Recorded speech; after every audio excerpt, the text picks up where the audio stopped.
1948, the United Nations adopted the Universal Declaration of Human Rights. This agreement, signed in the wake of the Second World War, was a landmark. For the first time in history, it formally established the rights and freedoms necessary to secure the dignity and worth of each individual.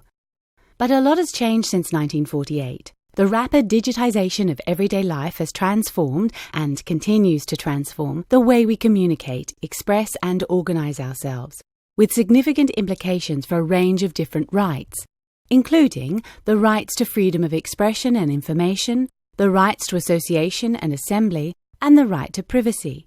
These technologies have undoubtedly opened new opportunities to exercise human rights, like providing new ways for scrutiny of politicians, but they have also created new threats.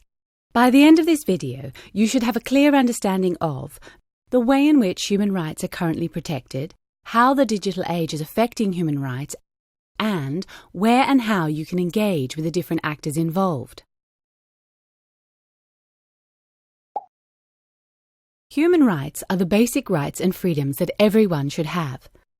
They apply regardless of where you're from, what you believe, and how you choose to live your life, and are based on the values of dignity, fairness, equality, respect, and independence. But they are not just abstract concepts. They are defined and protected by a system of human rights codified through a range of treaties.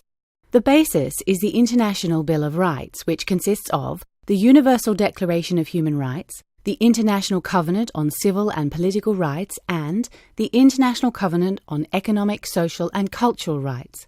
Other regional treaties adopted by the Council of Europe, the Organization of American States, and the African Union support this regime.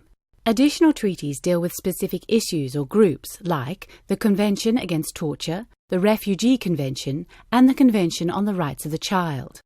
But the rise of the digital environment has complicated things. The norms and protocols of the Internet were, in large, developed independently of the state. Today, as a result, much of the Internet's infrastructure and services are owned by the private sector, and its users operate across jurisdictions. Human rights laws and norms, on the other hand, were designed to be implemented by states. Acknowledging this tension in 2012, governments in the UN Human Rights Council agreed that the same human rights that exist offline apply online. In other words, the changes initiated by the digital age do not require new rights for people. Instead, existing rights should be respected and strengthened. This is an important step, but making sure it's put into practice can, as we'll see, be a challenge. But on a day-to-day basis, what does the Internet actually mean for human rights? Let's have a closer look at some of the opportunities it offers. It allows ordinary people to communicate globally with almost limitless potential reach. In the past, this was only possible for a select few. It provides new ways to connect and mobilize. Just think of all the protests now organized through Facebook. And when it's unrestricted, it gives access to an unprecedented amount of information. But what about the ways it can threaten human rights? As the Snowden revelations showed, new digital technologies have made state surveillance more comprehensive, invasive, and easier to disguise. This gives states more control over their citizens. In some cases, the Internet can also enable censorship, often from unexpected quarters. Social media platforms, for example, now routinely censor content, and search engines use algorithms to determine what you get to see, all without any accountability or transparency. Then there's the collection and analysis of huge amounts of personal data, essentially the business model of the Internet. This can create significant issues for privacy and data protection, which we'll be focusing on later in the series. And, as human rights defenders who have suffered online harassment, abuse and threats will attest, the Internet can chill expression as well as enable it. But the Internet isn't just a list of positives and negatives which you can address one by one.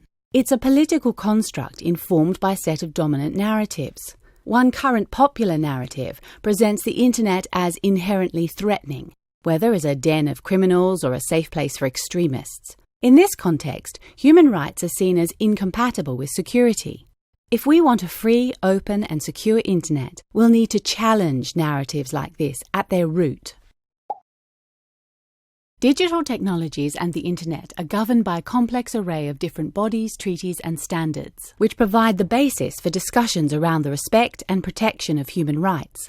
They include technical bodies like the Internet Engineering Task Force, or ICANN, which determine codes and protocols, and the International Telecommunications Union, which sets standards for the Internet's telecommunication infrastructure. Alongside this, there are specific trade treaties and agreements which affect the experience of users on the web, such as the World Intellectual Property Organization, which sets the rules on copyright.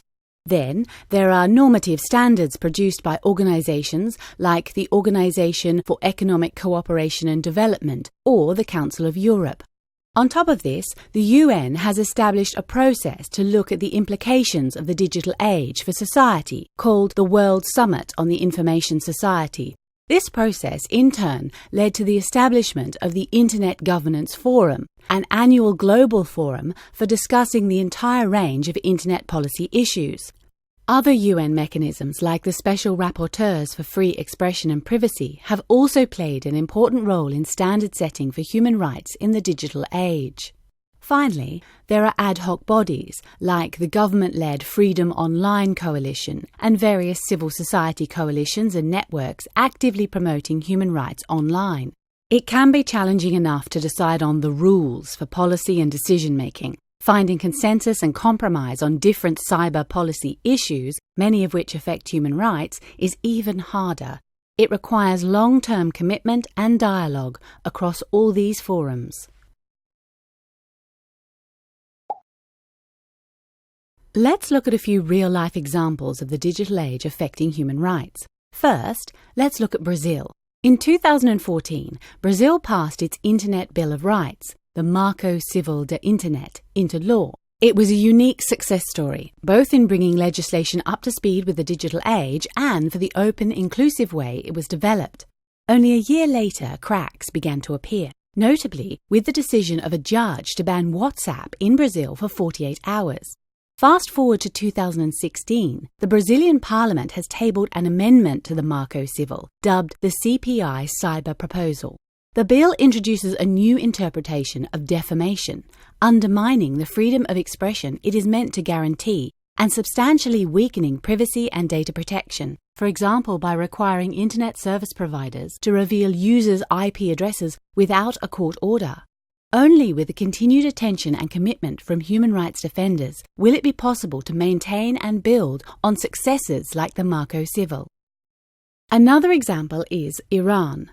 When the Internet was introduced in Iran, users saw it as an easy way to get around Iran's strict press laws.